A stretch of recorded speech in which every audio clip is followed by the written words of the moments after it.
Welcome to another episode of Carchive on Video, where I take a Japanese market car brochure and talk about it before I wish that I'd written some kind of a script. Today we've got the Honda City, somewhere between 1981 and 1983. I'm going to go with 1982, but there's no actual date written on the brochure anyway.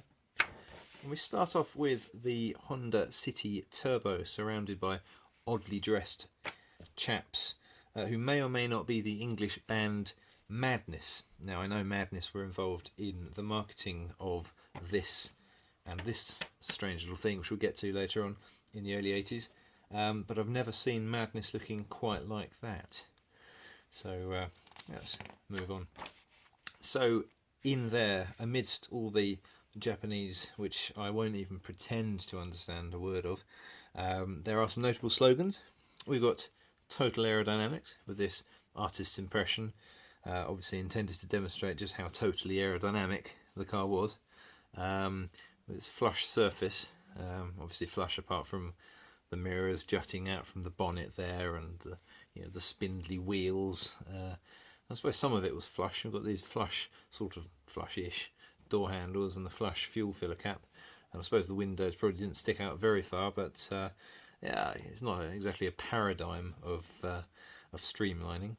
But never mind, we've got lots of other things in there as well. We've got the Combax, Compact Blazing Combustion Axiom.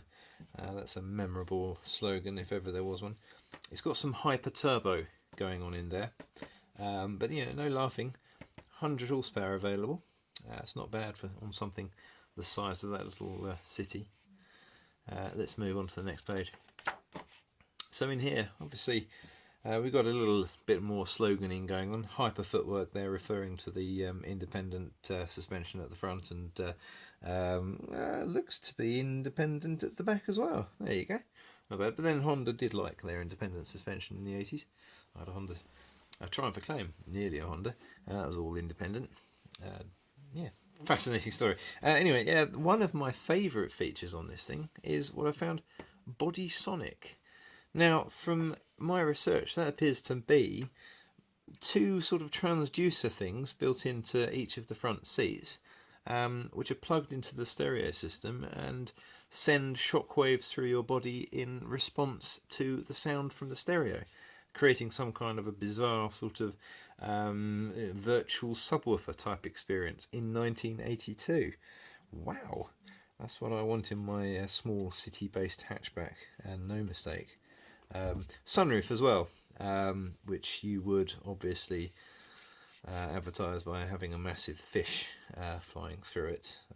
Yeah, that's what I would have done as well. What have we got in here? Well, we've moved straight onto the turbo here, which, as you can see, was available with a variety of dashboards. The most clearly illustrated being this digital job with the speedometer in the centre, surrounded by this arch-shaped rev counter, which obviously glowed like that. There you go. That would look, yeah.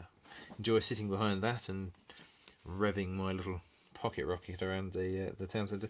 It's obviously they all have to have the electronic navigator on board. That's what I would have optioned mine up with, and I would have obviously made sure that I had the Bodysonic going on as well.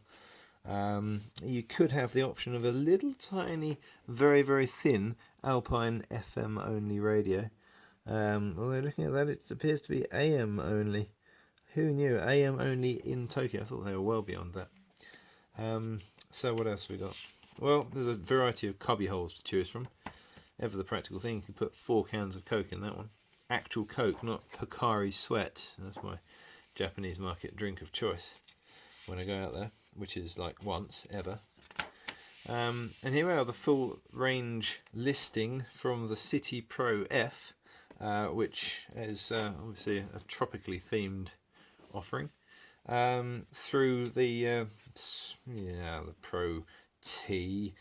These are the economy-based vehicles, and the first of the sporty-ish ones, the City R, and then obviously the City Turbo, which is the well, it's got red seats, so it must be sporty.